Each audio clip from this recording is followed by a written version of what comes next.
Ladies and gentlemen, yes, good morning, good afternoon, good evening, wherever you are. Thank you very much for joining us today for a very, very exciting topic, actually, for our session organized by COLEAD and the Pan-African Farmers Organization on the successful agroecological practices by farmers and small and medium enterprises or entrepreneurs in Africa. So very, very, very interesting. We have done many topics actually that fall into that agroecology wide area. So we will have also exciting entrepreneurs business that will share their successes and their stories and what it means to be in this area. Without major delay, I will start by telling you first you can choose English, French, and Portuguese language. You take in the globe at the bottom of your screen and you choose your language. And you have also the function chat to share some ideas, inputs, questions to the speakers that we will take in the final session of interactions. And you can also use the Q&A for the questions. So without delay, let me first, for the introduction, bring Jeremy KNOPS, who is the DG of COLEAD. Thank you very much, Jeremy, for joining us. And Jeremy is the DG of the organization I work with, an association of private sector operators, non-for-profit organization of private sector operators in the agri-food sector. And Jeremy has a background on business engineering, entrepreneurship, with a wide experience in developing countries across continents, Latin America, Africa, Caribbean, Pacific, which is one of the geographies that COLEAD has been involved in, and a really expert on private standards and certification. So thank you very much for joining us and giving us some of the insights from COLEAD perspective and COLEAD support towards entrepreneurs who are already in the area who want to transition to more agroecological practices. Thank you, Jeremy. Thank you very much, Isolina, and welcome to all. Good morning, good afternoon, good evening from wherever you are connected. So welcome to this 20th session, quite a milestone in this partnership with BAFO. And so I'd like to first, of course, thank BAFO for this continued partnership, and Babafemi for the continued leadership, and this collaboration, which materializes amongst other in these online series, but not only. I would like, of course, also to thank fellow panelists for your time, the time you're taking during this session, of course, but during the 19 previous sessions, because we know that your time is valuable, but this is what makes these sessions so interesting for all participants. And of course, to thank participants for your continued interest and participation in these sessions, because your comments, your questions always feed the debate and our food for thought for next sessions, and we hope, of course, that all these discussions and thoughts can be continued on the Agri-Innovators platform, but I'm sure we'll have an opportunity to come back to this. So today's session, as Isolina said, is a bit like an umbrella session to a number of sessions that we've had during the past couple of years. We've looked at different dimensions linked to agroecology. As co-leader, what we do overall, our big umbrella, is to support the transformation towards sustainable agri-food systems, and to do this through the adoption of agroecological practices. And we do this because our big aim is to increase the contribution or the level of achievement of sustainable development goals. And so through a program such as Fit for Market Plus, which is one of the programs that we are managing at the moment, funded by the EU and the OACPS, across ACP countries, focusing on fruit and veg, but also on other plant-based value chains. The idea is that we work around three distinct action points, I would say. The first kind of big component of our work is to really understand the landscape, understand from a market perspective the evolutions in terms of what consumers are looking for, being on all markets, not only the European market, but also on domestic regional markets. What are consumers? What are the latest trends? What are the kind of evolutions in terms of trade flows, trade dynamics, and amongst other, of course, and specifically in our case, what interests us is of course what kind of dynamics and trends we can see around sustainable food, agroecological products. So that's one part in this understanding of the landscape. The other part in this understanding, of course, is to look at all the research outputs and innovation, and of course make sure that this can be linked directly to MSMEs and producers in the area of sustainable agri-food systems, being on inputs that are being used, being on so when I say inputs, we're talking about plant protection products, fertilizers, soil management, water management, energy, all these components that make it fundamental today in terms of trying to drive a change at scale towards more sustainable agri-food systems through the adoption of agroecological practices. And number three, of course, it's all the regulatory and policy environment that we have around this recognized need to transition to more sustainable agri-food systems. So that's one big part of our work. Second part, of course, is the direct activity and action that we have throughout value chains with MSMEs, with producer groups, but also with their direct working environment, being competent authorities, Federation of Farmers, business membership organizations. And so there our aim really, we've structured our entire approach around three points now. One first and foremost, in order to start a kind of partnership and work in the fields, we ask a commitment on a number of sustainability principles. That's our sustainability statement of intent. And then when it comes to producer groups and MSMEs, we have this sustainability self-assessment, which enables to identify key areas around what makes, I would say, what is considered today as a sustainable system through the adoption of agroecological practices. We have this assessment on all the dimensions on the social, environmental, economic side. And once we have this assessment, it enables us to focus, of course, on the key priority areas from the perspective, of course, of the producer or the SME, because we all know that this is can be very context specific when it comes to driving some change at local level, being on the social, environmental, economic side. And number three, it's about leveraging really the impact and disseminating further what we've been doing in the first and second components I've just described. And this is done through networks and alliances, such as the alliance we have with PAFO through, for instance, series, sharing, disseminating knowledge, best practices. That's one big part of this, leveraging the impact.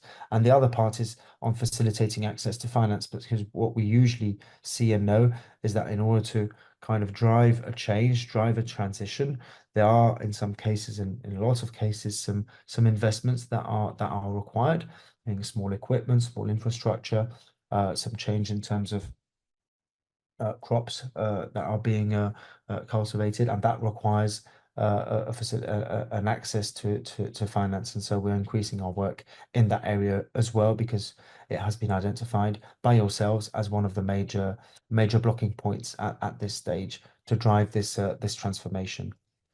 So that's in a nutshell how we work around from a methodological perspective on this transition towards more sustainable agri-food systems through the adoption of agroecological practices. There's a lot of work, a lot to do if we want to drive it at scale, at speed, but it's this balance to find between the scale and speed, but also the need to take the needed time, because we're talking not only about bringing technology, but changing practices, changing behavior, and it does take time, especially in the context of agriculture, which from that perspective is quite specific from from other sectors of our economy, of our society.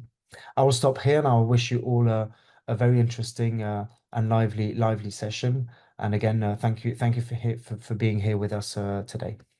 Back to you, Isolina. Thank you.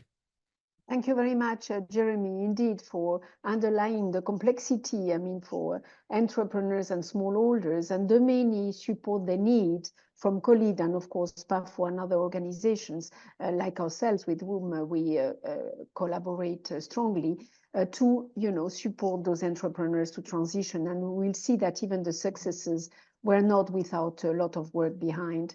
Without major delay, I mean, our very much loved partnership with the Pan-African Farmers Organization. And thank you for being with us, Dr. Babafemi OYEWOLE, because I know you are in a big conference and very, very busy and on demand. As you know from the 19 previous sessions, Dr. Babafemi is the CEO of the PAFO, based in Rwanda, and an executive and professional with experiences in public, private, and non-governmental sectors. You would have known him probably in some of his previous positions, like the CEO of the African Agribusiness Alliance, or the CEO of the African Cashew Alliance, or the CEO of the African Energy Investment Corporation, also in Bankers Association. So it really allows us to have, together with Jeremy and COLEAD, the different perspectives to the subject, because this entails, all the areas Jeremy has been mentioning, from production to market, safe markets to finance and so on. So Babafemi, I know that you also organization run big programs on agroecology and that you have also successes. What can you tell us from your side? Welcome and thank you. Thank you very much. I think I'm having a challenge of internet here, but I will try as much as possible to still be able to make my remarks. Like Jeremy, good morning or afternoon or evening to everyone, depending on where you are joining us for this innovation session. Once again, I'm very pleased to welcome our regular participants and newcomers to the 20th edition of the 2024 Innovation Series. PAFO and COLEAD are pleased that you have created the time to participate in today's edition with the theme Successful Agroecological Practices by Farmers and SMEs in Africa. We have chosen this theme because of the growing importance and recognition of agroecology as a practice for combating the challenge of climate change, which is causing devastating effects on agricultural production and entrepreneurship in Africa and globally. Agroecology is an approach to agriculture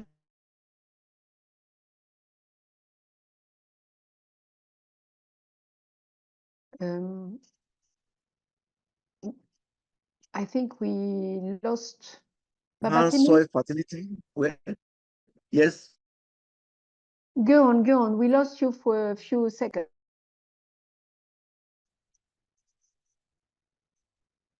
Babafemi, we lost you for a few seconds.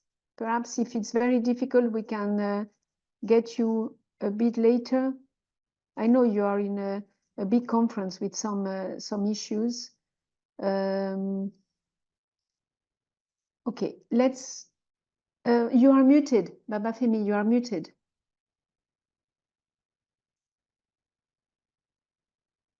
If you. I think the internet here is very poor. Okay, I hope I will be able to finish. Agroecological initiatives aims at proposing alternative paradigms to industrial agriculture based on the encouragement of local use of innovation and resources by smallholder farmers. Therefore, agroecology is not a luxury, but a necessity for the future of Africa, and indeed the world. It offers a sustainable pathway for the continent's agriculture, ensuring food security, preserving biodiversity, and empowering communities. However, despite the numerous advantages of agroecology, there are several challenges for its adoption among smallholder farmers. And this includes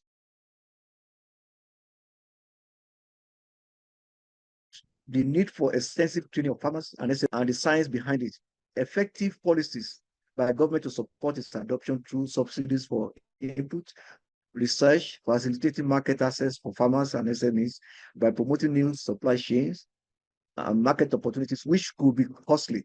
Investment in new technologies, capacity building, and infrastructure facilities, which smallholder farmers and SMEs need to operate effectively and efficiently, and linkages with research and development for innovation and best practices. Therefore, the transition to agroecology requires a multi-stakeholder approach involving the public and private sectors for capacity building, market development, and infrastructural development, supported by enabling policies. The important advantages of agroecological practices is the motivating factor for PAFO to supporting its members to transition into agroecology for best agricultural practices and increase productivity that will ensure food and nutritional security in Africa. It is also the belief that agroecology will create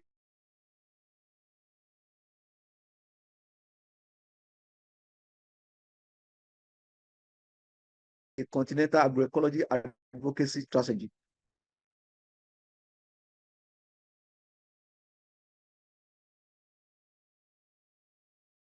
Build the capacity of its members for agroecology of experts and expertise of the resource persons that have been assembled to discuss this thing, and the active participation of all participants. PAFO and COLEAD are committed to enhancing the capacity of African smallholder farmers, SMEs, businesses, so that they can take advantage of the opportunities that are emerging and existing through sustainable innovation and good business practices. I wish you all a productive session. Thank you and welcome again. Thank you. Thank you very much, Babafemi, despite the difficulties you have with the connection and so on, joining us. And perhaps you can come in at the question part. I mean the interaction with the audience. So thank you very much. I wouldn't go through the all areas. They have been highlighted by Jeremy and Babafemi, and in the detailed note, background note you have as well. But certainly what we want, some of the key points for discussion are, what are the key innovations that farmers and entrepreneurs develop and adopt that contribute to agroecological transitions? Because Jeremy told that it's a whole transition that requires a lot of things to be fixed, and what type of investments are needed as well to make this transition to a more sustainable practices, and what incentives can be provided by different organizations for SMEs and smallholders to embrace agroecology. So I will go to our first speaker, who will tell us, of course, not only what the business or the organization is doing, but how it answers some of those questions, and now it has benefited the community. So Nancy Mugimba is the national coordinator of ESAFF, that stands for Eastern and Southern Africa Small Scale Farmers Forum, based in Uganda. Thank you very much for joining us. You have really dedicated a big part of your career to the community development, which is really what we encourage as well in those sessions, advancing farming practices that prioritize sustainability from the point of view of environment, biodiversity, and resilience for smallholders. And you have worked a lot as well, not only on smallholders, but on women, which are very much often forgotten, or the latest to be supported, and advocating for sustainable farming practices. So we would like to hear what ESAFF does in terms of biodiversity conservation, soil health, resilience to climate change, and some of the successes you have. Thank you very much, Nancy. You have the floor. And Axel will kindly share your PowerPoint also to avoid connection problems. Thank you, Axel, as well. Yeah, so welcome everyone. Good morning, good afternoon, good evening, everyone. As you've heard, I'm Nancy from ESAFF Uganda.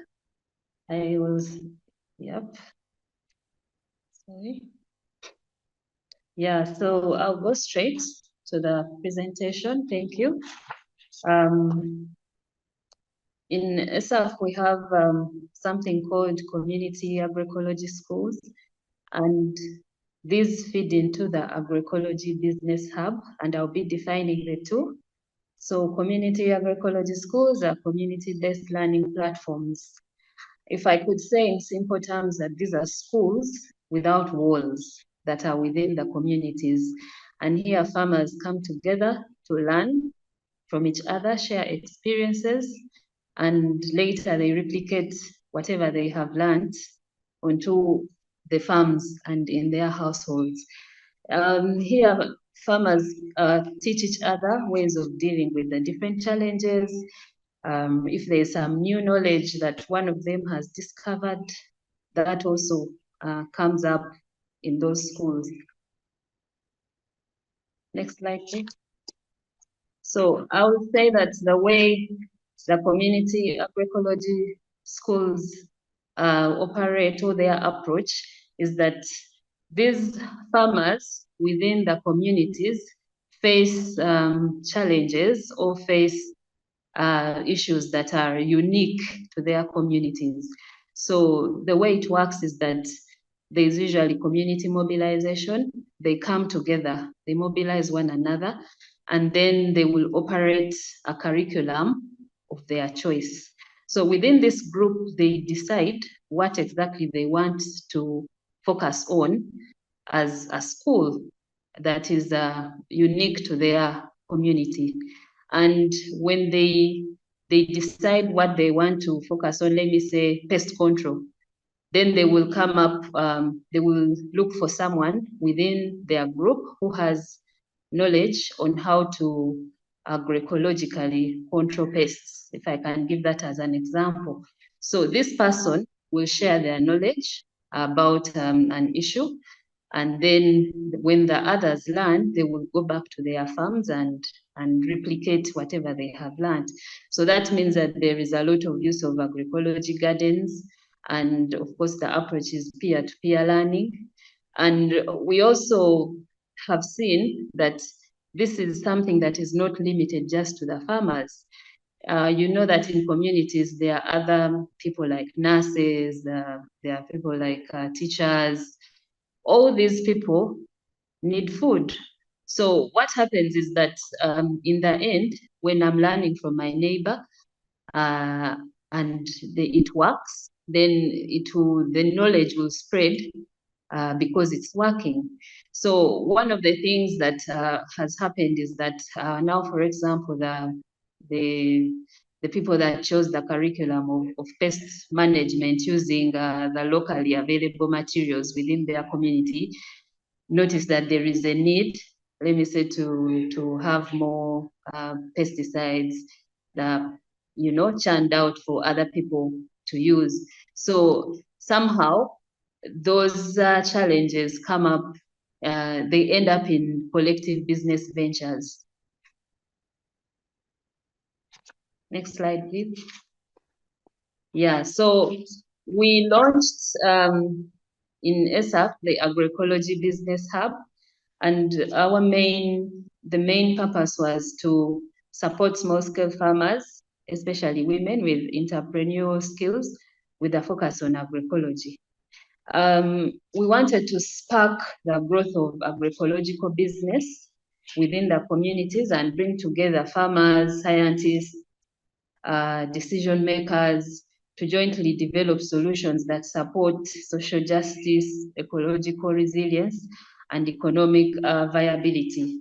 So when you look at the many communities, their challenges are around, usually in agroecology, they will tell you, you know, agroecology is not viable business-wise, or they will tell you, do you have any research, you know, that is related to the viability of agroecology? So within the community agroecology schools and the agroecology business hub, one of the other things we wanted to do is to develop a knowledge hub and to also create research findings that we can rely on when we are presenting the case of promotion of agroecology as a viable business, you know, business venture. So in the business hub, we focus on capacity development of the farmers, because many of them do not have the registrations. Many of them lack the knowledge of business development, and many of them lack mentorship. Sometimes the products they have are not, they don't know how to present them so well, so that, you know, they are highly marketable. So when we develop the capacity, I talk about the knowledge, and then also their capacity to compete, you know, in the market, maybe the market around them, and maybe outside of their community to other communities, and then also at the national level. So we also offer access to affordable credit. And in this, the ventures will identify something that they need. And usually they are low capital kind of credit. For example, we have a group that is doing peanut butter, and they need a machine, you know, and this machine is less than $500. So what we do is that we shall get the machine, and usually they pay back, you know, at a very low rate. So that what they've used to pay is also used to help another group. So it's very, very affordable credit that we offer them in the hub. And at least so far, we have seen a big change. And then also access to favorable markets, because the hub connects farmers with agroecological products and the people who buy these products. And we see that when a product is well packaged and a bit improved, at least its value added, it sells more on the market as compared to when they just put a raw material on the market. So through the hub, we have seen that at least these farmers have moved a step further. And also we thought that usually when there are all these innovation hubs for business, usually at the vetting point, small-scale farmer groups don't usually go beyond, you know, they usually don't go beyond some stage because they don't have many things. So those are the gaps that the business hub, the agroecology business hub in ESAFF is trying to close. So among some of the successes we have seen are the joint research that is continually carried out and solutions charted for the challenges that are specific within those communities. We have seen farmers formulate their own biofertilizers and pesticides, and these are products that they keep improving. Someone once asked us that how do you regulate the amount of the amount of chemical or the amount of fertilizer, that how do you measure it to know that this is exactly the thing that will solve the problem? But farmers know how to carry out their research, and that is what we are trying to quantify when we go to the communities to see what they are doing. Then the hurdles in business are gradually being leveled.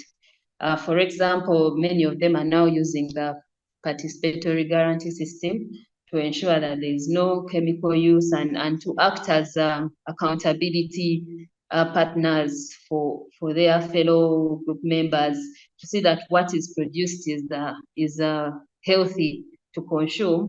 And then the target for that is that when the product goes out to the market and it's labeled, let me say, it's labeled organic, and someone takes it to the lab just to prove whether it's organic or not, that at least that it will be true to it, that the product is actually healthy to consume. Then we've also seen a growth of a grassroots agroecology movement as a community agroecology schools are open to individuals from everywhere, teachers, nurses, local leaders. And one thing maybe I didn't mention is that sometimes the group will meet and they have challenges that they don't have a solution from within the group, and that will necessitate them to to go and contact the extension worker of government. And, you know, sometimes this person will have some extra knowledge and will come and share it with the group. So it's kind of building slowly by slowly a movement of people who believe that they can solve within their communities, that they can solve issues that are faced by the small-scale farmers. Local district officials also gained interest in the agroecology schools, and they offer their technical support because every time the groups meet and local district leaders have special interest where people are, they must find out what is going on in those particular places and what is this that everyone is talking about? What is this group all about? So they will join those groups to learn, because when they find out the foundation on which these schools are formed, it's actually knowledge that everyone needs in order to raise a healthy family and also to live a healthy life. So we are also able to nurture model farmers in the communities, and this has helped to establish farmer-to-farmer learning,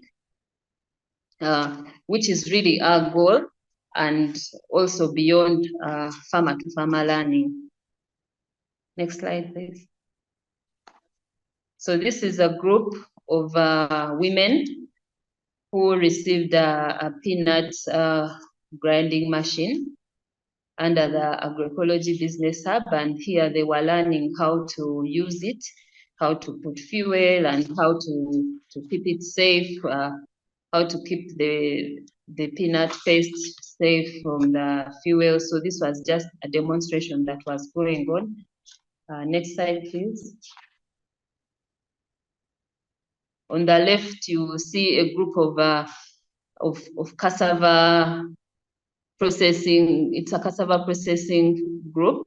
And yes, here I'll accept that they were using rudimentary ways of drying their cassava, but have so far improved, and now they have other cleaner methods of drying it, and it's now being milled. Something about this cassava is that this group identified a gap in, they wanted to provide cassava flour that is low in carbohydrates, so in starch.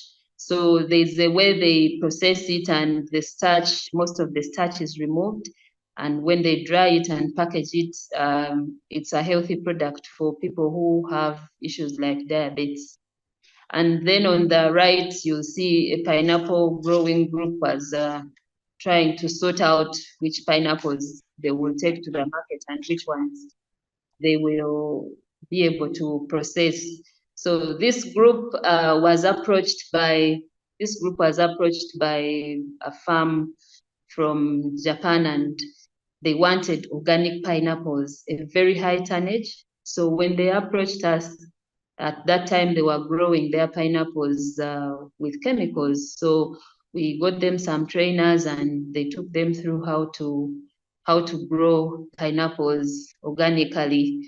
So this was their third harvest of organic pineapples. They have not yet reached the point of providing the full tonnage, but at least we have encouraged them to get into other things like producing jam and, you know, drying the pineapples for the market. So this is these are the first stage of sorting out the pineapples. Next slide, please. Yeah, so finally, this is a picture.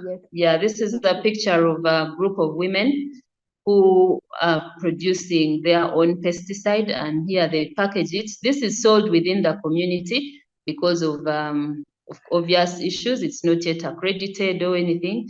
So they package it in jerry cans and sell to each other, and in a way they are able to raise their own income. Next slide. Thank you very much for listening. Yes. Thank you very much, Nancy, for the very interesting presentation. And indeed, the big part of any agroecological practice attempt is really to work very closely with smallholders, farmers, train them and to do the path together. That's one of the fundamentals. So very happy to see the trainings you do while you're, of course, marketing, being a business, and all the peer-to-peer or farmer field schools and all the trainings you do. Very, very interesting. I'm sure that it will generate many questions, and specifically as well on the credit, on access to credit, which is so difficult, to get for small groups. We get back to you, so with no major delay.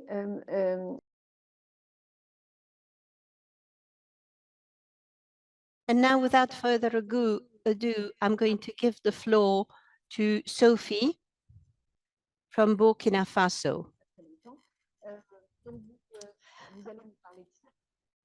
Sophie is going to talk about La Saisonnière. As a large number of speakers today, Sophie is also a trainer in agroecological products, and she's an independent consultant. She deals with smallholders in peri-urban areas, not far away from Ouagadougou, for instance.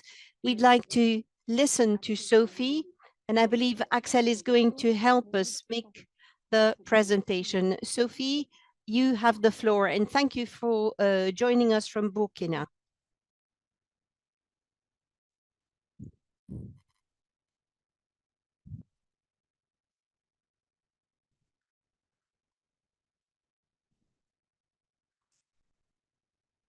Hello, everyone, and thank you to the organizers. And hello, Isolina. I'm really pleased to be one of the panelists today. Like all the other speakers, I will tell you about my organization, and I will tell you about our successes and our challenges. Okay, change slides. So you have here a picture of our garden at La Saisonnière, which is the name of our association. Next slide. Okay, so this is the plan of my presentation. First, I'm going to introduce La Saisonnière, then I'm going to give you a definition of farmers' agroecology. I will tell you about practices that have been developed, our achievements, and some of the difficulties we encountered. So next slide. Thank you. So La Saisonnière is an association of women who are working to improve vulnerable people's resilience in the face of climate change. And they do so by promoting and disseminating agroecological practices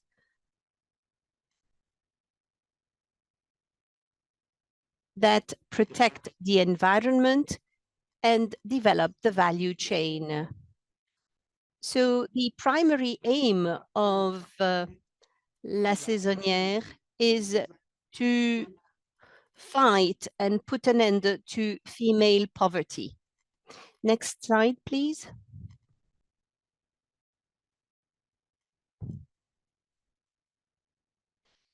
La Saisonnière was set up back in 2003 as a group of female producers. It was started by Sophie Sedgho, a retired high school teacher of life and earth sciences.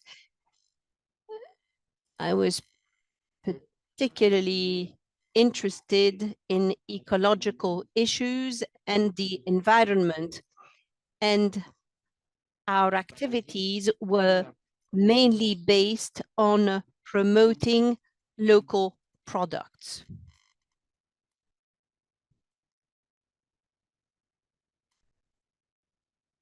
Next, please. Thank you.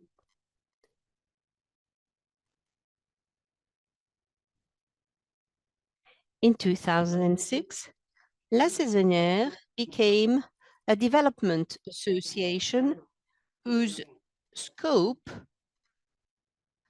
covered the whole of the country while diversifying activities.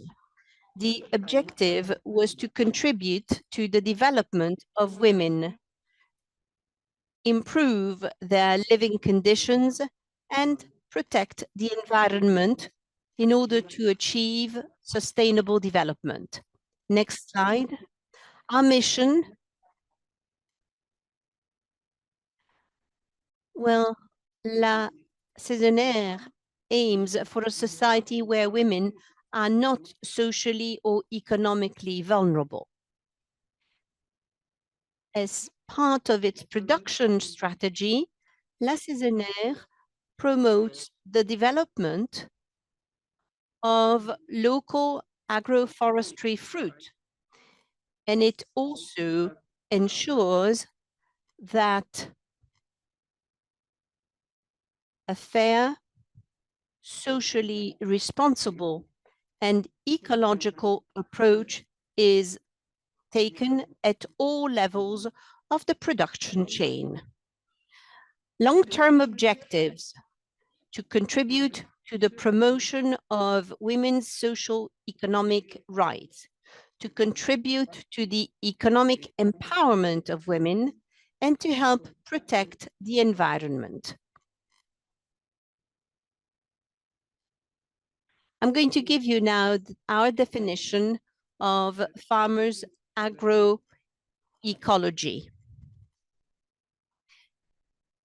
Farmers' agroecology is defined as a reference to food and farming systems geared towards family farming and food sovereignty.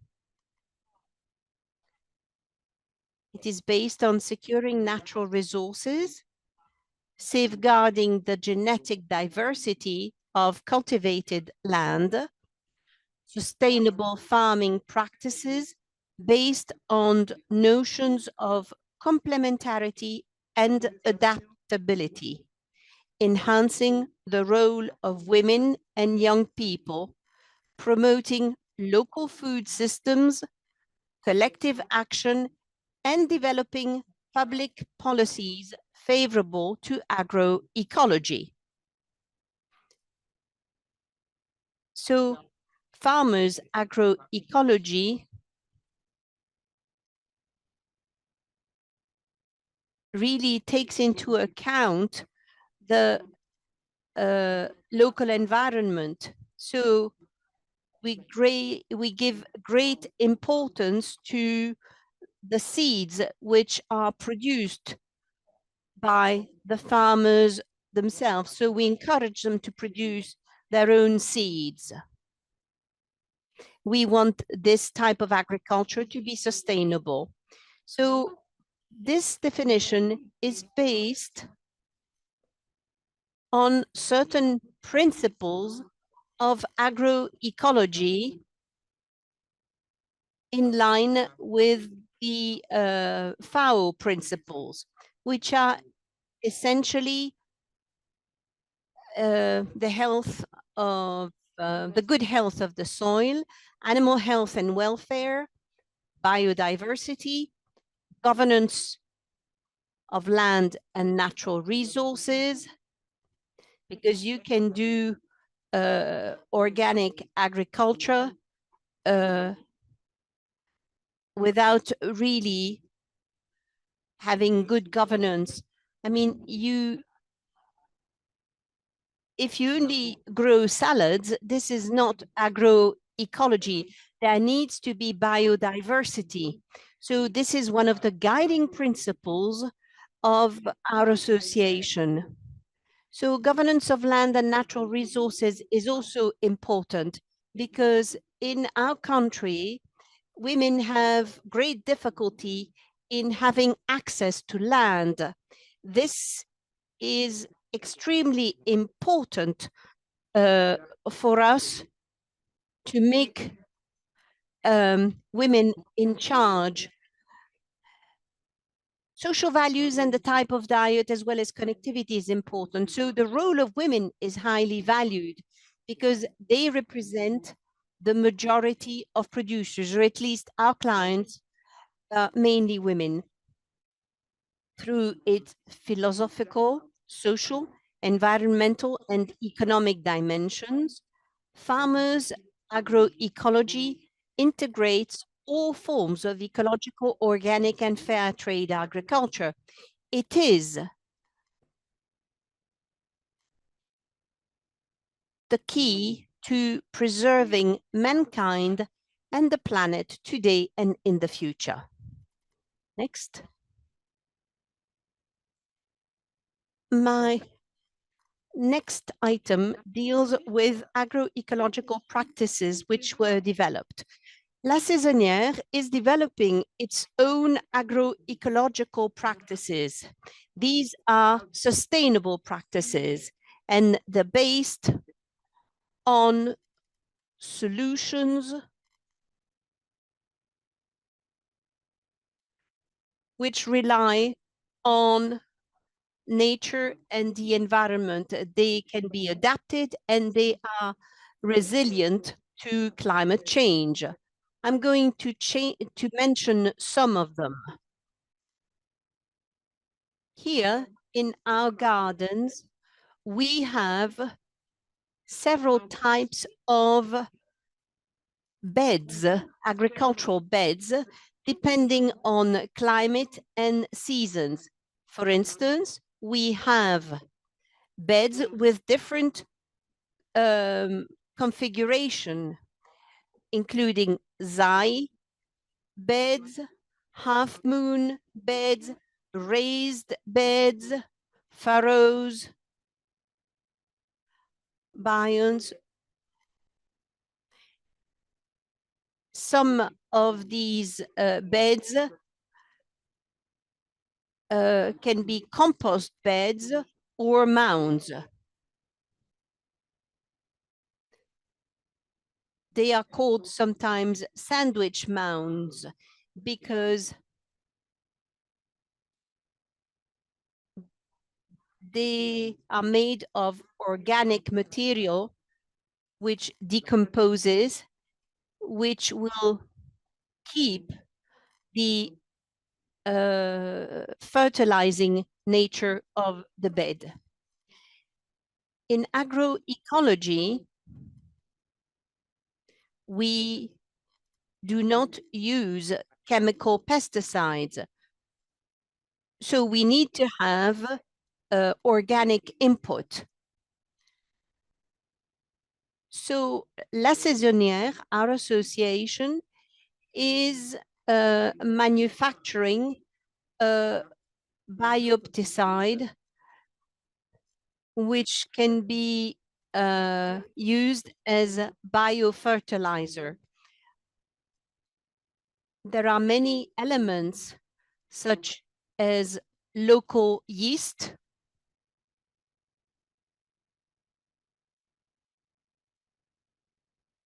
because local yeast means microorganisms that will be highly efficient, and it will enable to fight against microbial invasion.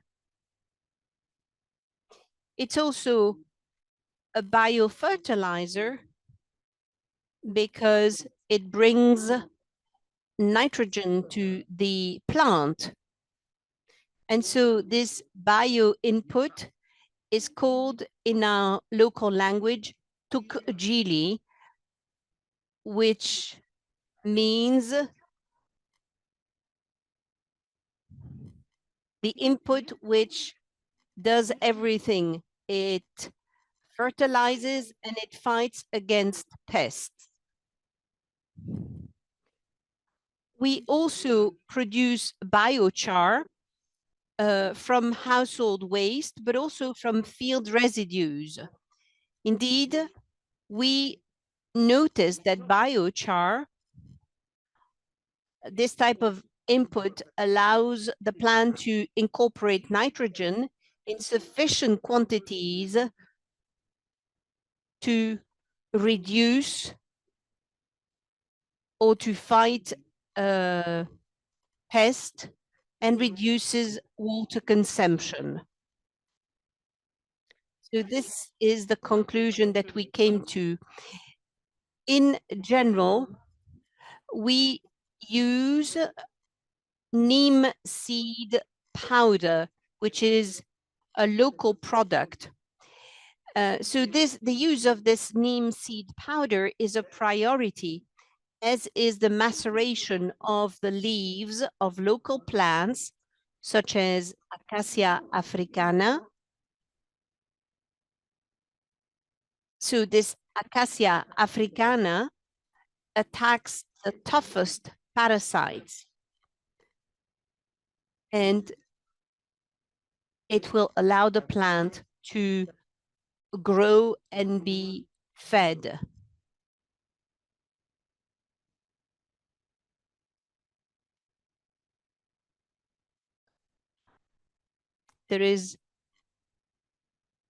There are, for instance, nematodes which attack the tomato plant. And so the Acacia africana is one way to protect the tomato. Madame Sophie, if you don't mind to conclude. Okay, let me say a few words about our achievements. We've been training women in organic farming and agroecology. It's a real conversion, and we've been able to create a real network.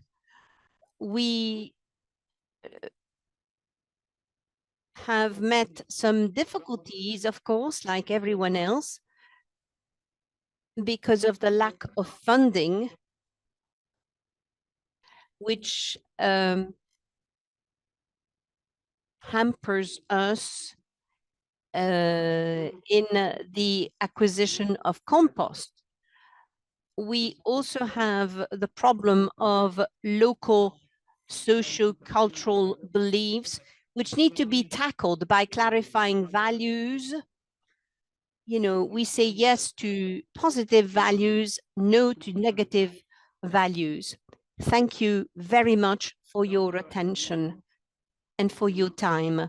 So you see now some pictures of above ground cultivation. And if you can show the last picture, go on. The very last picture shows that agroecology also promotes an above ground cultivation, an above ground agriculture, because young people who come to us are interested in this type of agriculture. Thank you very much. I hope I didn't take too much of your time. Thank you very much, Mrs. Sophie. It was extremely interesting. And thank you for insisting on the concept of farmers' agroecology, because there is another type of agroecology which is slightly different. But this shows that by adapting and adopting farmers' seeds, by insisting on proper governance of the land, and by insisting on some values which require lots of efforts, which do not happen overnight. We will probably have lots of questions for you at the very end. We would like you to say a few words about how you put your markets, your products on the market, and who does that for you. First session, our last speaker is Rosinah Mbenya. She's the country coordinator of PELUM, an organization based in Kenya. Well, it's in different you have to mute somebody, based in different countries, but Rosinah is the country coordinator of PELUM in Kenya.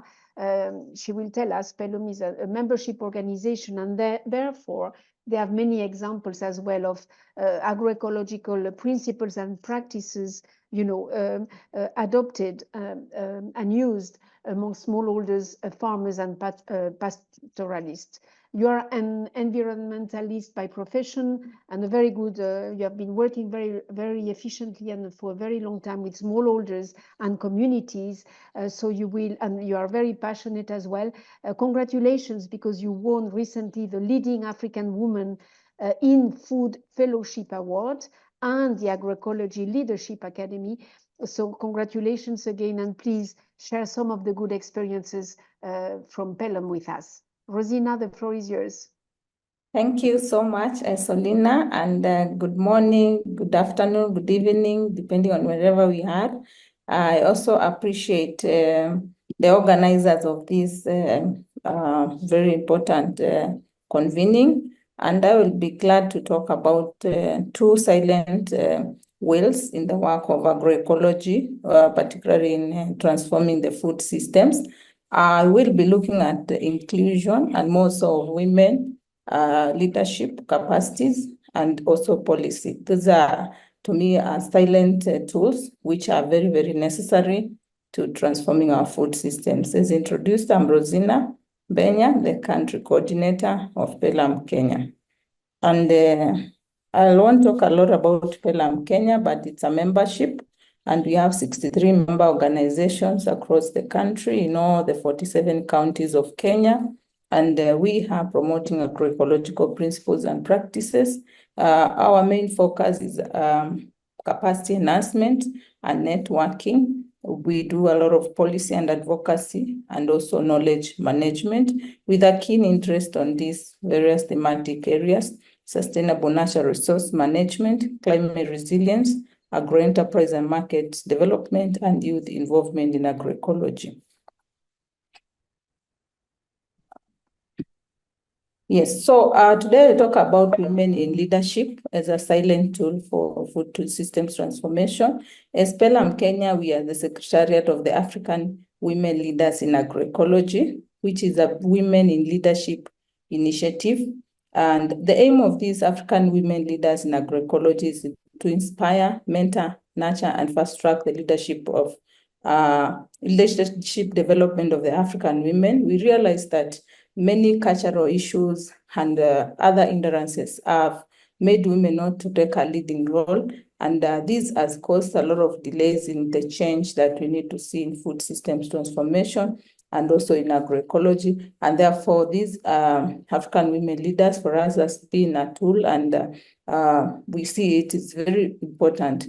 One, we see that it is going to ensure that we are having a critical mass of women who are being mentored and coached on leadership issues, and women also who are driving agro-enterprise initiatives and innovations. We also see that this also helps in capacity for women in the principles on the practice of enterprise development, and also supporting the role of women in policy influencing. So this initiative started in 2020, and so far we have been able to pilot in 3 African countries, the ones in black. But by end of next year, or actually very soon, we are going to be rolling out to Tanzania, Malawi, Zambia, Nigeria, Senegal, and Tunisia, and Morocco, so that we have a reach of 10 African countries where we are having women being mentored, coached on issues of leadership. We have this initiative, yes, in the 3 African countries, but it's also in a way reaching to many, many other African countries, because we also have embraced online meetings whereby we share a lot of information, and that is not restricted to the 3 countries. We are able to reach out to many, many more. Also, last year, we were able to organize a Women in Agroecology Expo, and we shall also be organizing more. And that way, we also reach out to more and more women. But the three countries are the ones which we focus in terms of mentorship and coaching, which is the main driver of the core of this initiative. So in the AWOLA initiative, we have already graduated the first cohort, And as I said, mentorship and coaching is the core to this, and is a demand-driven mentorship and coaching whereby applicants apply and we are able to match mentors and mentees based on the mentor needs and the mentee, the mentee needs and the mentor strengths, and then they engage in a mentorship and coaching. They are able to develop a personal development plan, and every month they have to meet physically with the mentor and mentee so that they can be able to look at how progressing they are. Per country, you have 6 mentors and mentees at the moment, and we have already graduated the first cohort. And just read a few quotes, like the first one is a lady from Uganda, and she said, what a rewarding experience it has been for her to hold another woman's hand, showing them that the agroecology dream can be a reality. Just to emphasize that in the AWOLA initiative, what has been able to drive us is that for a long time, we have been talking about women issues, and then we brought about different women leaders across the continent, and particularly the 3 pilot countries. And we were asking ourselves, what can we do to be able to change and transform the space of women in leadership? And that's how the AWOLA was born. It was a consultative thinking for over 2 years. We were just brainstorming on meetings and asking ourselves, how do we intervene? And that's how we ended up having this. And this was also a push, because for many times we go to meetings and you hear the women, especially the seasoned women leaders, talking and also requesting for how do they pass the baton, how do they pass the knowledge they have, how do they empower others. And therefore this AWOLA is also an opportunity for those seasoned women leaders to be able comfortably to pass on the knowledge to the next generation, and also to have these young emerging women leaders equipped with the skills and knowledge that can enable them fight the leadership hurdles that they may have at different levels, maybe from community level to organizational level, and so on. As the AWOLA, as I said, we have also started a lot of influencing on policy. We have our AWOLA mentors and mentees being empowered to speak up, to influence policies, and this has been helpful. You can see this was during the Eastern Africa Agroecology Conference, and we had a team of women who were actually speakers, panelists, and so on, and they were driving the agenda and pushing for issues that talk about women and agroecology in general. This photo is the graduation for the first cohort of AWOLA. And this was a photo we took in the Agroecology Expo, whereby we brought women just to showcase what they are doing in agroecology and to inspire others who may want to do so, and also to encourage them and show that they are also doing something that is worth attention. So we had that platform for learning, sharing, and networking for women, and it was very, very successful in Kampala. These are some of the women mentors and mentees. Like this is Fatma Zahara. She's exporting organic vegetables and fruits, and she has been actually a driver to empower others. Yes, it's possible, you can do it. You can be at whichever level of agroecology work. And this is Lea Maura, who is one of the mentees. She was speaking at the African Fertilizer and Soil Summit, and she's also here in Rwanda with me at the Africa Food System Summit. And yes, these young women, they are taking up spaces. This is someone else called Lilian Mudeu, and she's also speaking on policies and legislations. Now, we have documented the stories of change from the first cohort, and I want to just talk about one of the mentees, who is Terry Alvinza. And Terry Alvinza, when she was matched with her mentor, Esther Bett, our desire was to be challenged to do more in the community. Initially, also, she had identified deepening her agroecological skills, so that she's a community worker in one of the NGOs. She was feeling like she needs more push on, more knowledge on agroecological skills, and also a challenge on how she can engage on our community development work better. And why I picked this story of Terry is that she was challenged by a mentor that, yes, I've mentored you, but you don't need to keep quiet. Can you also mentor others?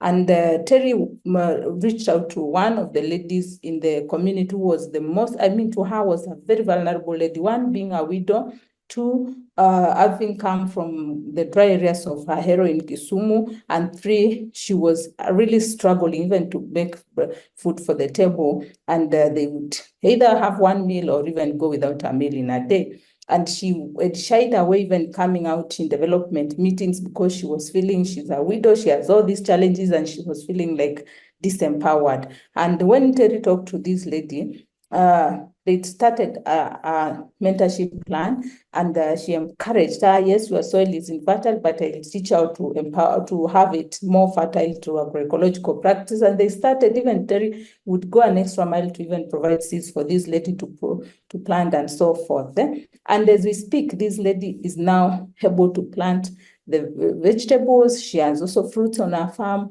And within a period of 10 months, she's now able to sell a vegetable at farm gate and making like $1 or so in a day. And that is for us is an achievement because she's now able to feed her children, and she's also able to feed herself. She also encouraged this lady to look for other widows because she had realized the story of the widow. And they brought together other 7 widows who had similar challenges. And all these women now have been mentored, and they are making their own food. They have even been able to come up with a group saving and loaning scheme. They started with saving 50 shillings, Kenya shillings, that's like $50 a day. And since after the 10 months, it increased their incomes. Now they are able to save 100 Kenya shillings per week, I mean. And they are able to loan themselves and do a little bit of work. And they are very empowered. And I picked this quote from Pamela: "I've realized the destiny of a person lies within one's attitude, perception, and personal commitment. My song has changed." Now you can later download this in our website, PELUM Kenya. You go to the publication sector, look for Awola Stories of Change, and you'll be able to read many, many stories. There's also another director of one of the local organizations who was shying away. Anytime she's invited to such meetings or where platforms where she can talk about her work, she would just deny, say she's busy, or just give excuses because she had come from a situation whereby she was feeling her English was not good. She's not good at speaking. She was just not empowered. But I'm telling you, this year alone, she has been in forums in Germany. She has been in forums in the US, and she's actually showing the world her work. So those stories, you can look at them, and I feel they are very, very encouraging as we graduated just our first cohort, and I can't wait to see more and more cohorts and more stories coming from the women. So I'll also talk about National Agroecology Strategy for Food Systems Transformation in Kenya.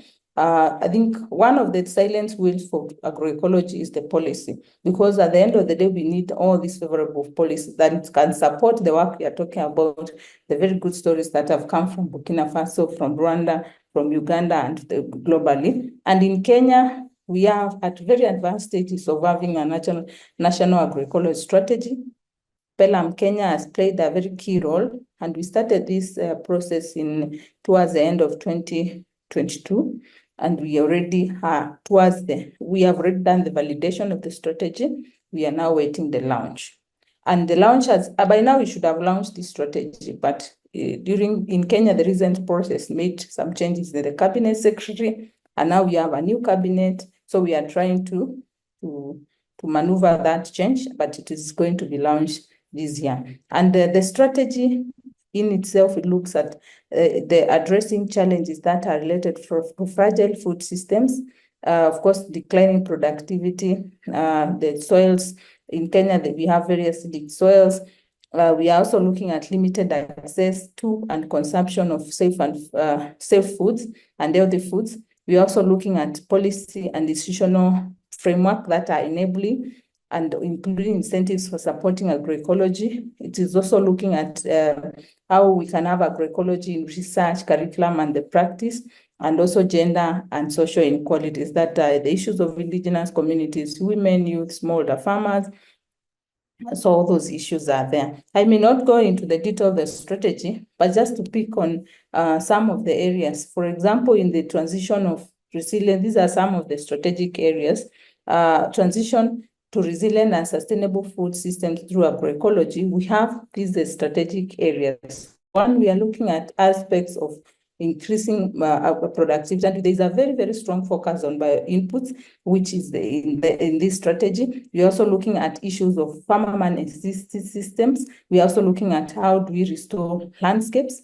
The other thing is we are looking at how do we support consumption or consumer trends, which is a push for healthy and sustainable diets. And looking at how do we have also transition to circular economy or circular food systems that are good and safe for human consumption, and also to promoting the safe environments, and also promotion and consumption of indigenous foods. Actually, since 2022, in Kenya, we have been having the National Seed Fair and Culture Food Fest. So we are trying to promote our traditional foods, and indigenous foods is also one of the areas, because some of these indigenous foods are resilient. They are also easier in terms of transitioning to agroecology or scaling up agroecology. The other area is enabling policy environment. How do we promote sustainable financing models for agroecology, for example? How do we even have incentives that scale up agroecology? How do we even strengthen markets and trade for agroecology products? So we are just looking at the whole institutional framework of policy, including how do we have enough budgets for some of these interventions, even at national level and county level. And also, since Kenya is a country which has devolved system of governance, then looking at how do we support the transition to the counties to also have some of these strategies in place and being implemented, because agriculture is a devolved function. And also, in terms of research, we are looking at prioritizing some of this research into our national agriculture system, also into our curriculums, into the national curriculums, also having like centers of excellence which can promote agroecology, and basically revitalizing our traditional foodways and indigenous technical knowledge around issues of agroecology. And finally is the issue of inclusion, that is how do we scale up women, youth, vulnerable groups in terms of their participation in agroecology, and even the indigenous communities. How do we ensure that women, youth are all actively involved and having meaningful engagement in the food systems? Now, since we are going to launch this strategy at the end of the year, what next, especially for us as CSOs and also at the country level, what I foresee is, one, as PELUM Kenya, we are committed to ensure there is consistent advocacy for the implementation of the national strategies, because I know some of the countries, even Kenya included, are very good at coming with policies and strategies, but after they are there, they are put in the shelf. So we want to ensure that this policy is not going to be in the shelf, but everyone is going to be actively implementing it at county levels and even at national levels. We shall do massive advocacy campaigns around it. The other thing is also we shall do awareness, grassroots awareness, all levels of awareness, various stakeholders, community, media, everyone, to be aware that we have this strategy. This is what it talks about.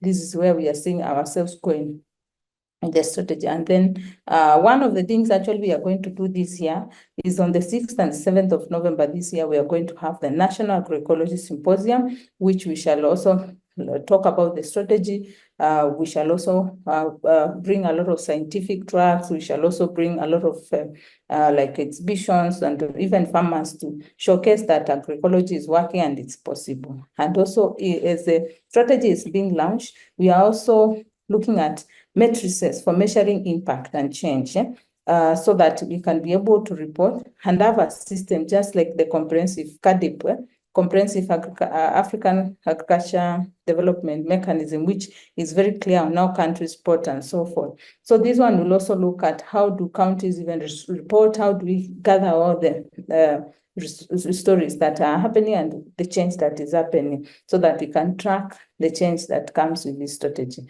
And then strengthening governance and reporting mechanisms of the national agroecology strategy. There is a clear governance structure of this strategy, and therefore we hope that is going to play a key role. And there is also a very strong focus on bioinputs, that we want to see it taking up and having more focus on bioinput, because we see it as a key driver of the food system. So that's my final slide. I pick on one of the innovations from one of our members, this Organic Agriculture Center of Kenya. In Kenya, there is this growing contribution of towards biological inputs, and this is in Muranga County, and they are packaging these organic fertilizers, which are very useful, and the tea farmers have some of them have used them, and they are giving a lot of positive feedback, and we hope to scale up such of these practices. So thank you so much.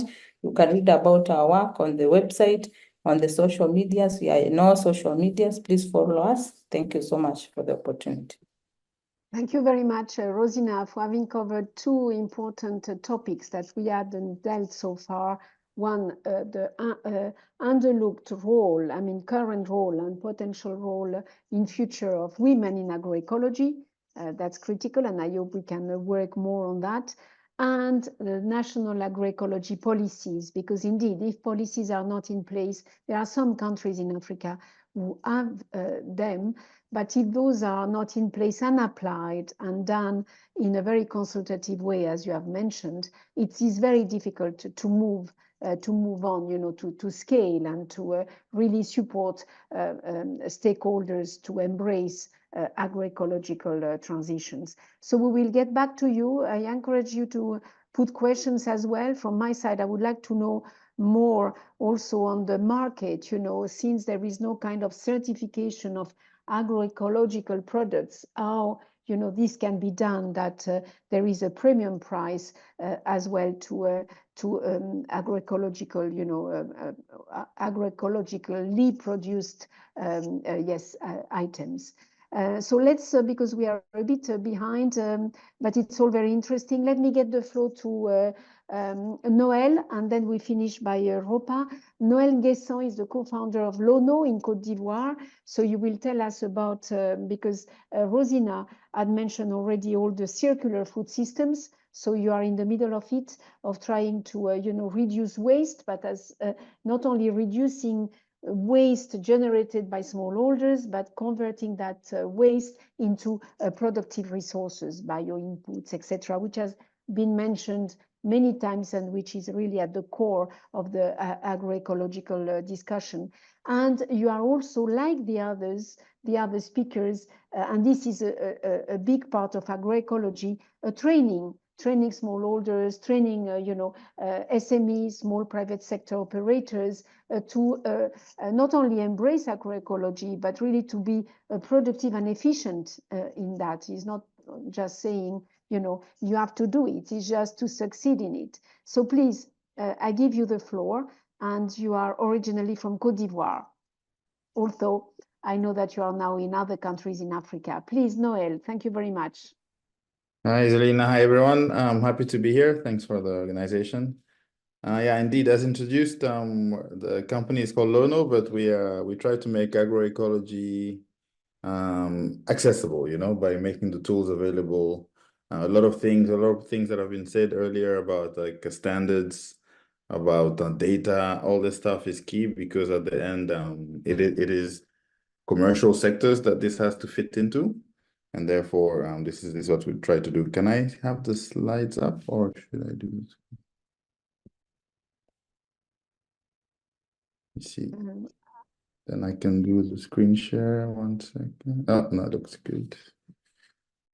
Yeah, so LONO in Côte d'Ivoire, we provide services to farmers and cooperatives to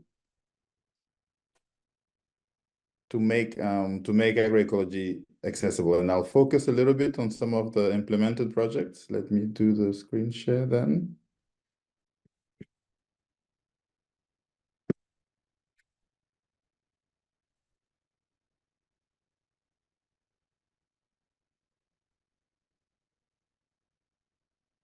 We saw the PowerPoint and then it went. Oh yeah, it's coming now. Great. Okay, so go on full screen. So we provide agroecological services and products to farmers in West Africa. So one keyword that was mentioned, one of them was agroecology for small farmers, donc l'agroécologie pour les paysans, en milieu paysan. Et puis, and biodiversity, soil biodiversity, especially is what we look at, because there's also biodiversity above the ground. In terms of the example that was given earlier, having a field with just lettuce, even if it's bio, might not be agroecological, but there's the biodiversity under the ground. So just quickly, West Africa in general, but a small focus on Côte d'Ivoire being so agricultural focused, and therefore improving agricultural systems allows you to achieve a lot of SDG goals. And the value chains that we focus on are the waste value chains. So the material that's already harvested and not used. So therefore, the investment to have the material available is low because it's already there. But I will focus a bit on the cases that we worked on. So one of them is on-site compost production or biogas production to facilitate the transition to agroecological practices. So having cooperatives in a cooperative business school model. I mean, I heard about farmer field schools, there's farm business schools and cooperative business schools. These are the different approaches that at LONO we've been using more and more. So from that perspective, the cooperative could see waste management, waste collection, organic fertilizer production, even soil analysis as a service it provides to its members. And for us, this only strengthens the entire value chain for organic fertilizers and all the stuff around it. So that's the type of thing we do, and it makes the transition commercially viable, every step sort of commercially viable. And for the steps that are not commercially viable, we can identify that in advance and seek the appropriate funding. So at this facility, we produce about 1,000 tons of organic fertilizer a year from different types of biomass. So from cashew, cacao, cassava. We use only vegetable biomass on this site for health reasons, because of a safety reason, because of a chicken farm nearby that we don't want to contaminate.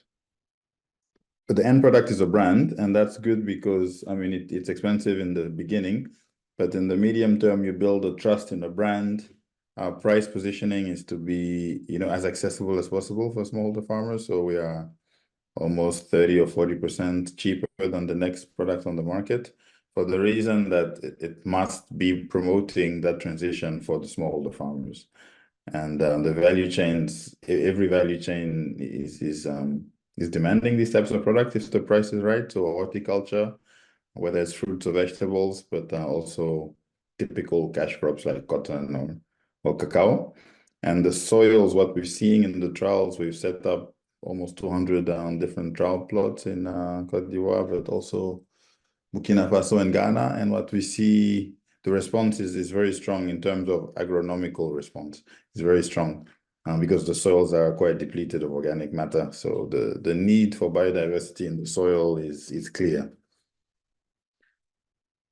So here, for example, one of the cases with the cooperative, we try and combine compost and biochar. So that was also mentioned earlier. The two really go together as like, it's better than 1 + 1. So it's just a no-brainer for us to combine the two. And then there's the big demand also for the carbon that's associated with biochar use in the soil. So that's that, and it creates jobs. So this unit you're seeing on the side here, about 4 jobs, and through the production and sale of the fertilizer, they cover the costs of collecting the waste and paying these workers. So it's clear. And then in some cases, we as in LONO, we can be off-takers even of this compost to facilitate this distribution. So this is with a cocoa cooperative, and this is a real photo of a demo plot 500 meters from the site. We're getting more and more into the carbon footprint assessments. It just makes a business case stronger, but it eventually can even facilitate investments for, or let's say financing for cooperatives or farmer organizations that want to get into this business.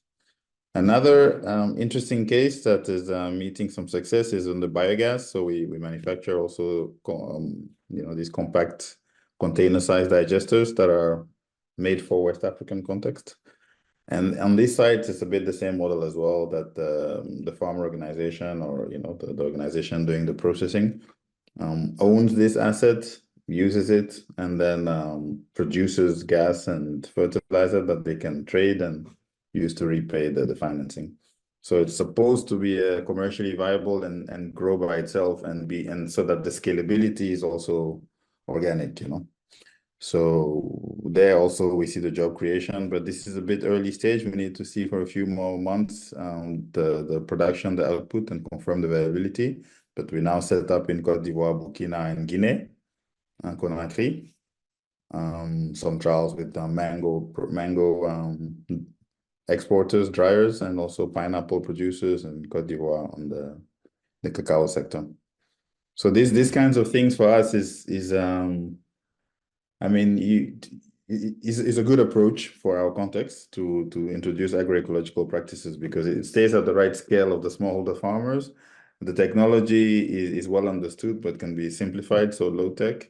If you see the biochar kilns we use here, the Kontiki kilns, they're very low tech, but they work well. They can be certified for the carbon as well.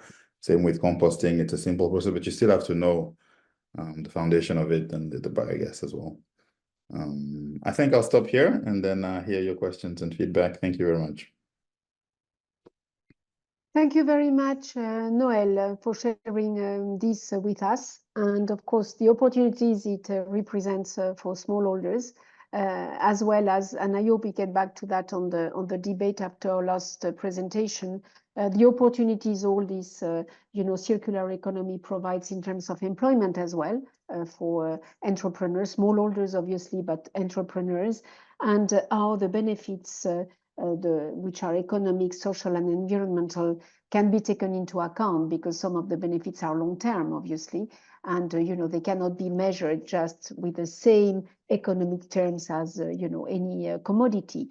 And there are really long-term benefits that are already demonstrated. So our last speaker now is du ROPPA.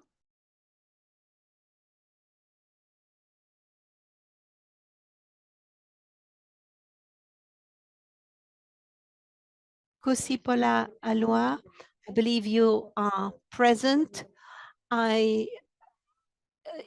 Normally in the program, Ousseini Ouedraogo, who is the CEO of ROPPA, was supposed to take the floor, but I believe you're together attending a conference, and it's not always easy to get free time. So thank you very much for being with us. I know that ROPPA has been fighting for a long time on the side of the small producers and smallholders. We'd like to hear what you've been doing in terms of transitioning to agroecology, what you've been doing about farmers' seeds. Can you tell us in less than 10 minutes about your experience, about some of the challenges and some of the achievements and successes that you've had, and how have you been able to influence the policy in your area? Thank you and welcome, Kosi. Thank you. Thank you. I'm Kosipola, and I come from the executive secretariat of ROPPA. I don't know whether you can see my screen. Yes, we can. So as you were indicating, I will try to share with you some of our successes at a strategic and political level, but also at an operational level, and that we have achieved thanks to our platform. My presentation will deal with three main issues. Some key information about ROPPA, the strategic and political successes, and the operational successes. So ROPPA is a network of farmers association in West Africa. So it's an organization of farmers, but at a regional level. And it is represented in 15 countries of West Africa through national platforms. Within these platforms, we have national federations that are members of these platforms. There are 13 national platforms and 2 which are underway in Nigeria and in Cape Verde. We need to say that ROPPA has 147 federations today. We also have specific forums for which we call colleges for discussions amongst young people and women, and this is represented at a regional level. Basically, we represent no more than 27 million family farms, and that is why we uphold the interest of these farms by trying to influence the policies that are being designed at national level through the national platform. ROPPA also steps in to uphold the interest of its members. So what are some of the successes in terms of strategy and policy? Well, there is a decision and a strategy which need to be validated by the board. This was taken into account in the 5-year regional program plan 2019-2023. And there is a part which is specifically dedicated to climate resilience and promotion of good agricultural practice based on the principles of agroecology. So that's for the association, the organization itself. Regarding the countries, what successes did we achieve at the strategic and political level?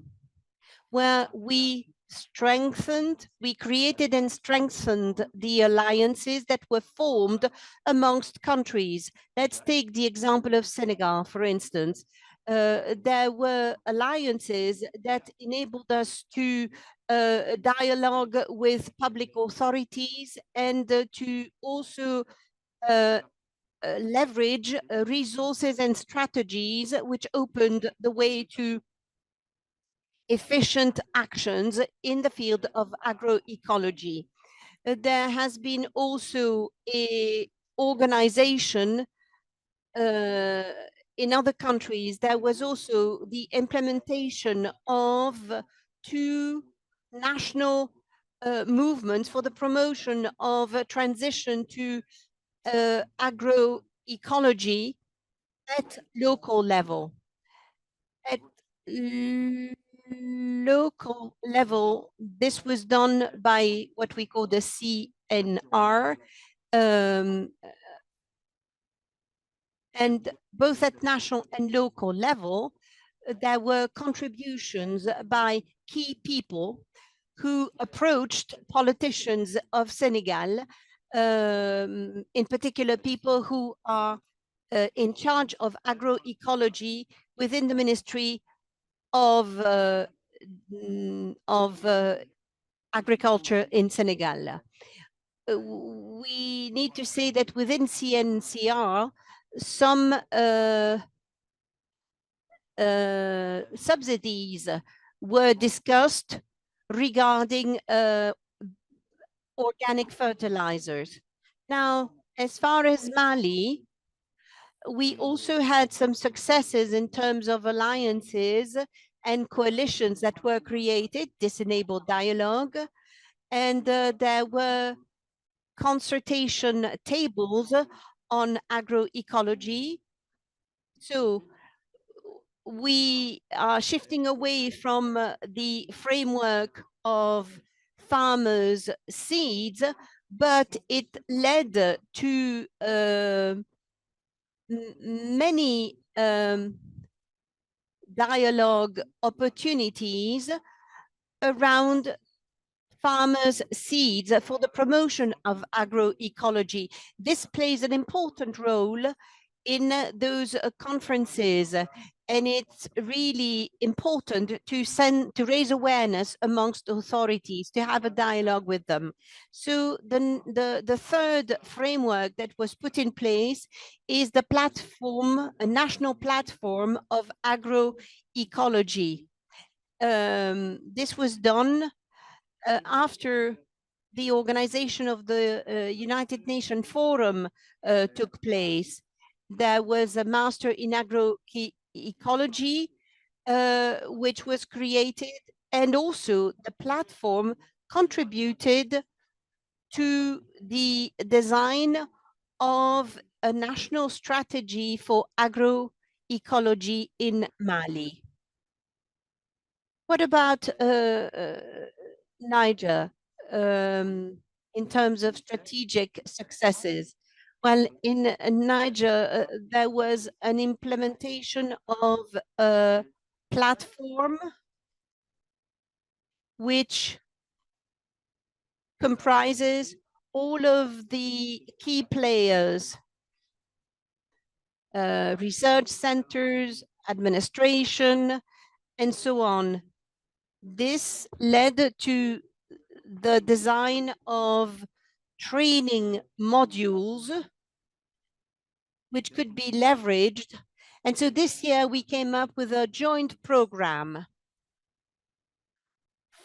for the country. The platform has been relying on several processes. These are specific actions which deal with the inclusion of farmers' seeds in the policies which are being developed. And the idea is to have a national strategy on agroecology in Niger. So this is for the platform Aya Tarta, which was created in Niger. Now, in the case of Togo, there was a creation of a national framework which is not yet institutionalized, but there have already been some actions implemented thanks to this framework, and the members of the consortium within the framework of the national platform decided to benefit from a project funded by ECOWAS,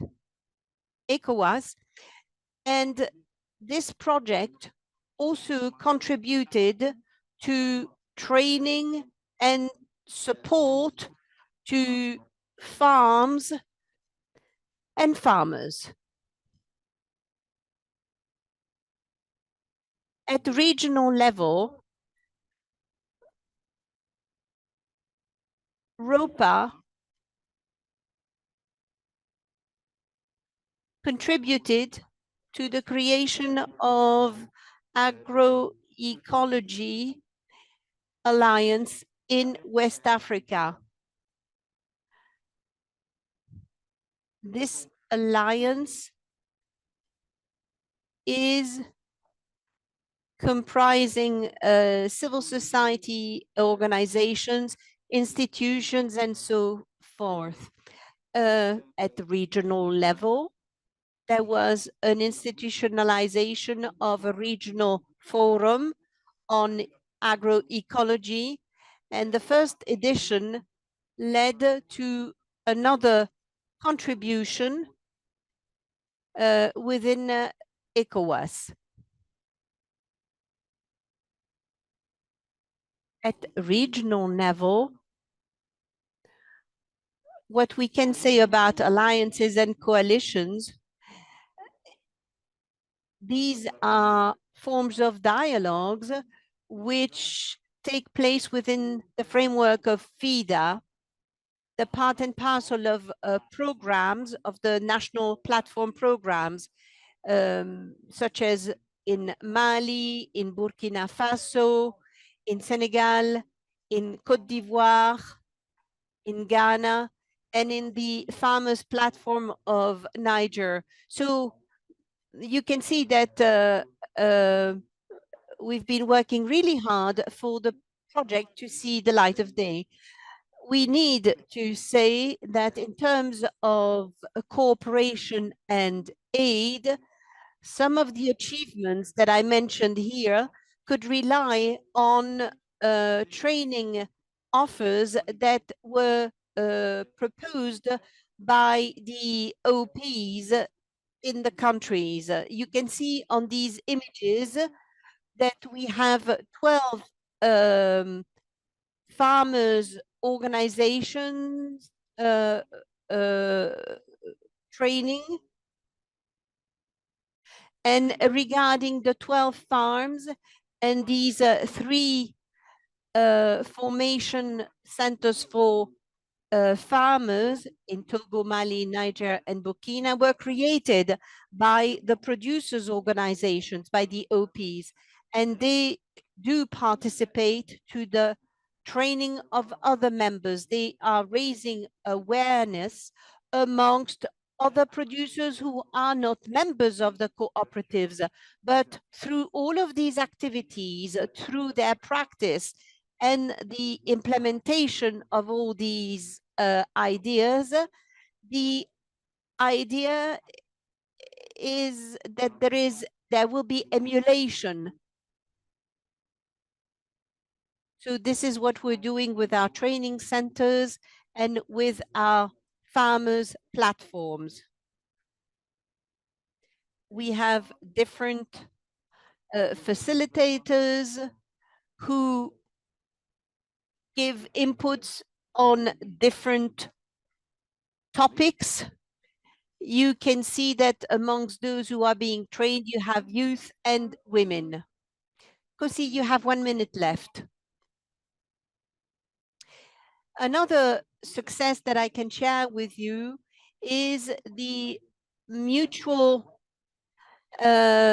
operation around images and video clips to reinforce the offer of formation.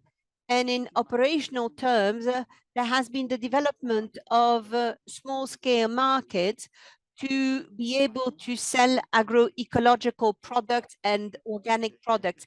This is the case in Mali for the promotion of what we call organic weekends. So these are little farmers markets which are being organized every 2 to 3 months. The idea is to also draw attention of public authorities. So you can see here some of the images illustrating this. Another example of Mali is that they're seeking to have a dialogue with public authorities, municipalities, and local authorities.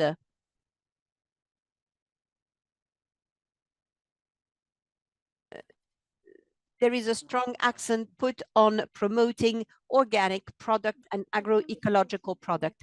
Thank you very much for this extremely interesting presentation and for, I know that your organization, ROPPA, is quite active, and it's really a perfect case to illustrate. We will share all of the presentations, as Axel indicated, in AgriNovators, and I invite you not only to look at the documents that you can find there, but you can also benefit from some discussions around some key issues such as packaging and other issues like that. There are some questions for you, of course, always on you know, the means you have and what would be the support, the more urgent support you will need, but also on the pesticide part. And there is also this question for Sophie: how effective is the kind of biopesticide that you use, and do you have problems in that regard? Do you have also problems or successes in marketing effectively all the agroecological products, since, you know, there is not an harmonized or recognized put it that way, certification or something around that type? How do you see that?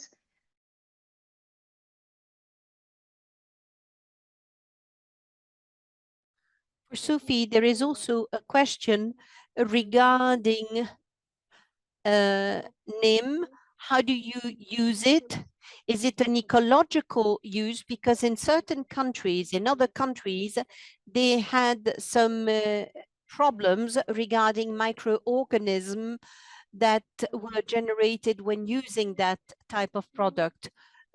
There was also a question about whether there is a good understanding of the organic pesticides which are being used by farmers. Do they understand all the issues associated with the use of those organic pesticides?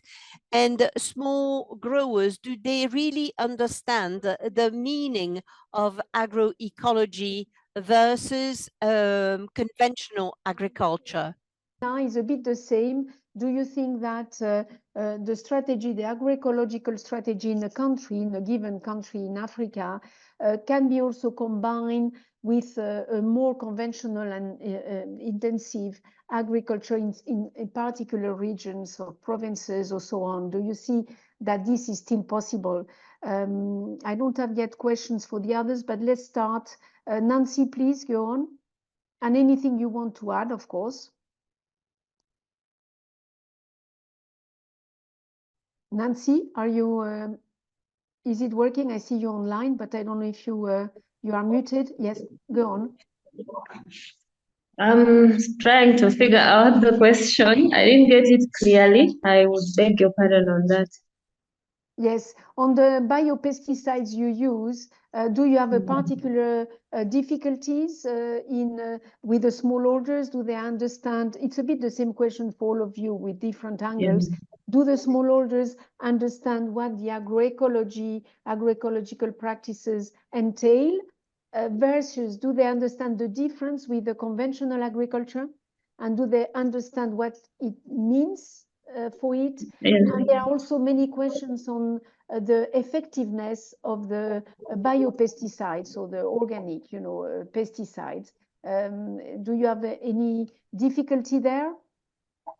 Okay, what I can say is that right now, most of the small-scale farmers, especially in Uganda, were originally agroecological or organic kind of producers. And then in a bid to produce more, and there was this campaign or a wave of using inorganics that came up, and everyone jumped for them thinking that, oh, I think I will produce, something more than what I'm producing. So some of them had actually left the agroecological way of production to the use of inorganic pesticides and fertilizers. And then they noticed that there are some, it's not a sustainable way because then the yields were going down, and with the help of older generation, they were able to study, for example, if you use chemical pesticides, you kill the insects, you destroy the soil structure basically. So now we had to have them transit back to using, the biopesticides. So what I can say is that sometimes some challenges never really go away, especially if it's a large scale. But slowly, the farmers are discovering what works. For example, if you have an acre of land and you have a product there, a crop that has been affected by, let me say, a pest, and you have a naturally made remedy at home by mixing your herbs and maybe urine, and it works, that is what the farmers scale. So yes, they understand agroecology and they respect it as the best and healthiest way of producing food. Actually, what is also happening is that some of these households they will have a small piece of land where they grow food for home consumption, and that will be grown in a healthy manner. And then they will have a larger piece of land for, let me say, commercial, where they will sell their product. Usually those are the areas where they spray the food. So what we are trying to do is to let them know that they can actually produce agroecologically on all their piece of land, because now there's also a market shift. People are looking for healthy food because of the increase of diseases that come out of consumption of chemicals. So they have that understanding, and as household, they will not consume chemically sprayed products, but they will sell them. So we also want them to shift their mindset into total agroecology production. Thank you. Thank you very much, Nancy. And Rosinah, for example, you know, that question of the combination or not of conventional and agroecological. And there is a question for also in the case of Senegal, but I wanted to ask you if it's also something foreseen in the national strategy of agroecology in Kenya. Is there any kind of subsidies, for example, for organic inputs? Yes, anything you want to add as well. And now again, the market, the same question for all of you, including Noël, and how the market basically, how do we recognize, or how do we appreciate, or how do we the agroecological products in the market? I think that will really deserve another session, though, you know, because there are many considerations into it. Please, Rosinah. Thank you so much, Zolina. And the question is clear. Yeah, the strategy first, it also has that aspect of the subsidy, particularly on the policy and enabling policy, so that the subsidy for biological inputs is also a key consideration. The other thing is, of course, as PELUM Kenya, we usually advocate for our farmers to fully embrace organic agriculture practices, because as a network, we are strongly or no to agrochemicals and also no to genetic modified organisms. Yeah, and I've seen farmers who have managed to be able fully into organic agriculture practices.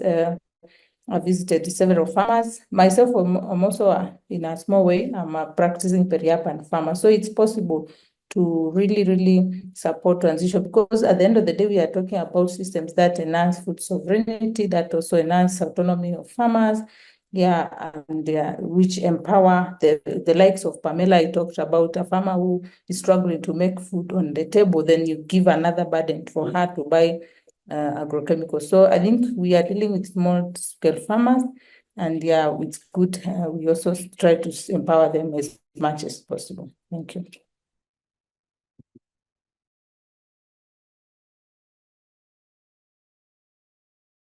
Thank you very much. There were questions also for Madam Sophie. There was a question specifically for you regarding the use of name, because the participants in certain areas felt that the use of NEM was not necessarily ecological because of some microorganisms that are to be found in the soil. I don't know whether this is your experience also. And some of the main questions that come up over and over is, are growers really aware of what this really means? What is the value, the added value of agroecology compared to conventional agriculture, given the fact that agroecology is not so well known or certified? You are being muted.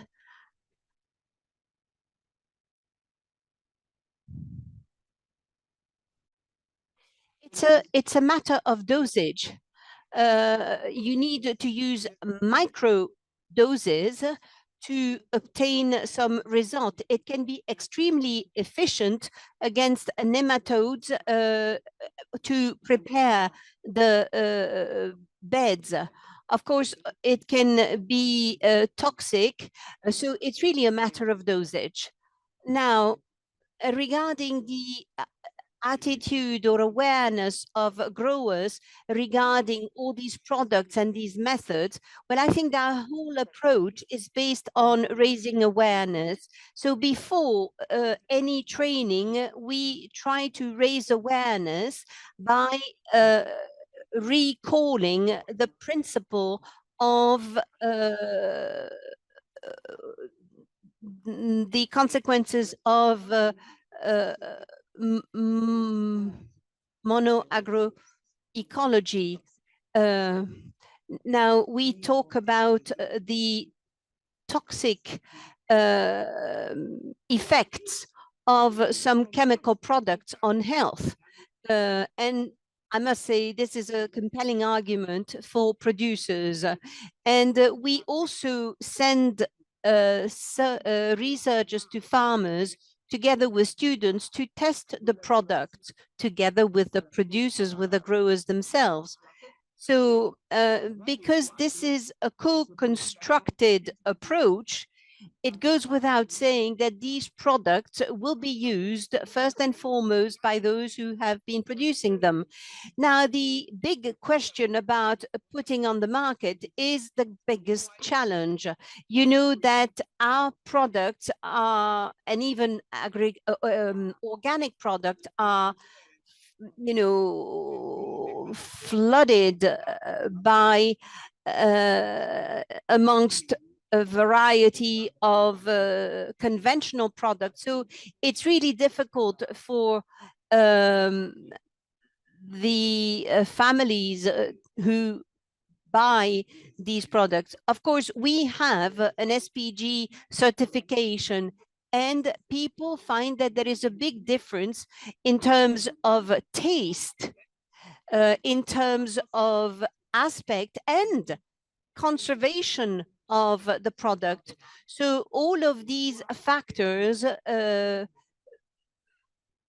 go in the sense of, in the direction of a choice, a preference by the consumers. But we need first to have a conversion of the producers from conventional to agroecological agriculture. Thank you very much, Madame Sophie. We are running slightly late, so I would like to give the floor to Noël. Would you like to add anything, Noël, on this issue?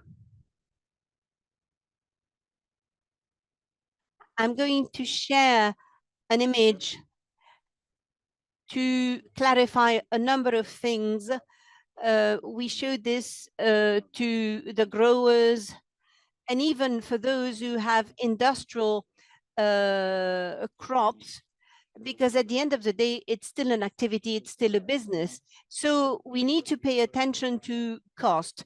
And even when growers are not used to think in accounting terms, they still care about the money. So we look at the income and the expenses, and this is the argument we use to convert them to agroecology. And then we conclude by saying, do you think you'll still be around next year? And you know, some people visited us and they were able to convert the following month because of the arguments we used. And these are the comments that we hear all the time. It's difficult, of course, to be in competition with chemical pesticides, and also the price of organic and agroecological product. What I see in Côte d'Ivoire is that the demand for a healthy product is quite high, even higher right now than the supply. And so right now we don't have a problem on this particular aspect. But in order to avoid being niche producers for niche consumers, it requires a lot of education and the involvement of public authorities. You're perfectly right. It's the conjunction of several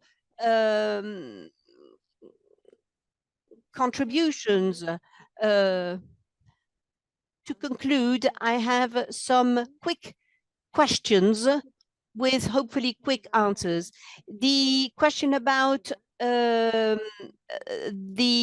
subsidies about organic input. Is there a specific platform in Senegal for agroecological product? How do you use charwood in this context? Or anything else you want to add, Kosi? Thank you very much for these questions, Isolina, says Kosi. I'd like to answer first the question regarding Senegal. How was it accepted? Well, it's based on dialogue. It's a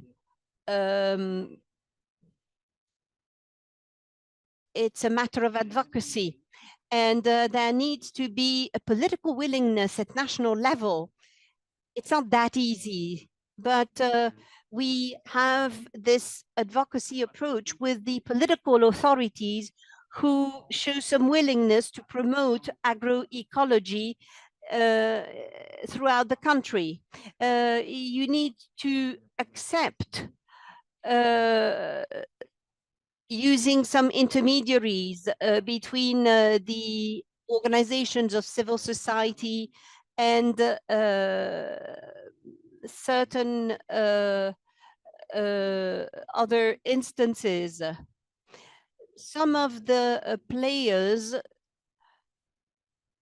are key players in this field in specific areas, and this has really enabled us to highlight the importance of agroecology for family farming and the importance for the economy.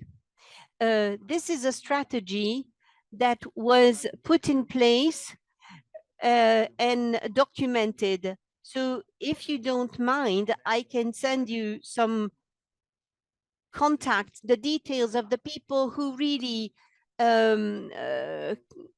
were at the forefront of the process. It is quite a source of inspiration. You will receive all the process and information about the process and documents. Now, regarding the question of understanding of what agroecology is all about, and understanding by the small producers, small growers, we need to recognize that in agribusiness, agroecology is not necessarily known by everyone. Some small growers have never heard about it. So this is why we need to seize every opportunity to raise awareness when you are in contact with them through some of your technicians. The big issue is access to the market. Now, some people produce these products for themselves because they know the negative impact of conventional agriculture because of chemical products and chemical inputs. So they produce this for themselves. But the big question is about how to sell these agroecological products. You really need to convince and reach out to the small growers everywhere. I'm sure that people will go for it. If there is a market, many small growers go for it because they sense that there is a market for it, that there is a demand for this. Some people do understand the difference between a tomato that was produced conventionally and one that was produced thanks to agroecology or eco-agriculture.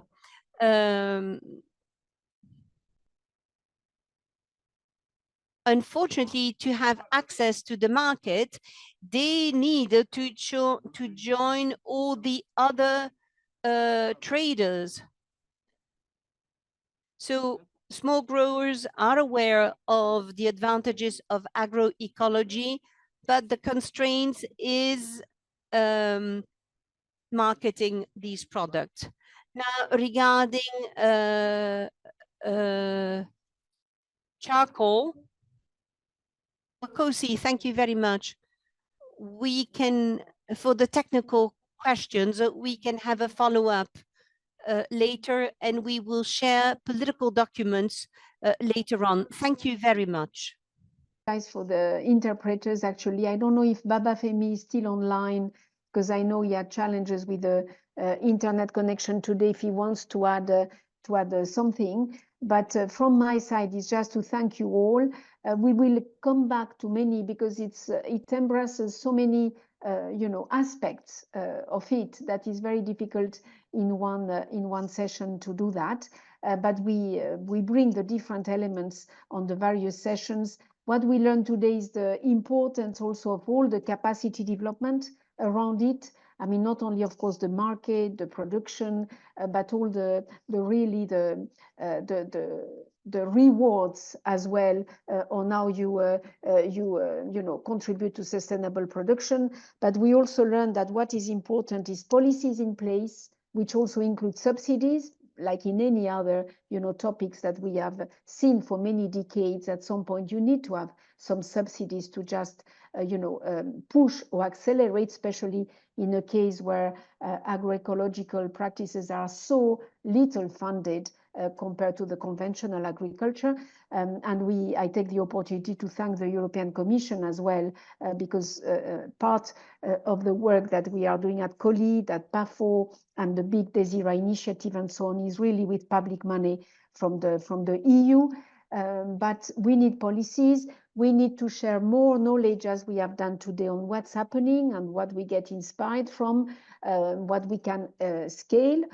And this goes as well, of course, with the funding. So please do not hesitate to share more information. Axel has put the agri-innovators, because it's a bit the place where PAFO and ourselves with partners centralize information, not only on the sessions, but additional resources that we are aware of those exchanges. And we keep in touch for the next sessions. And I thank you very much. Unless, Babafemi, if you are here, please open your micro.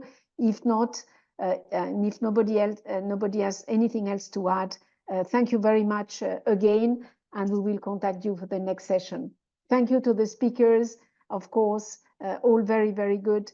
And thank you to the participants for having stayed until the end.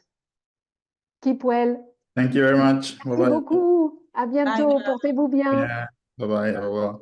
Au revoir. Thank you. Merci. Bye. Thank you. Yeah. Merci beaucoup.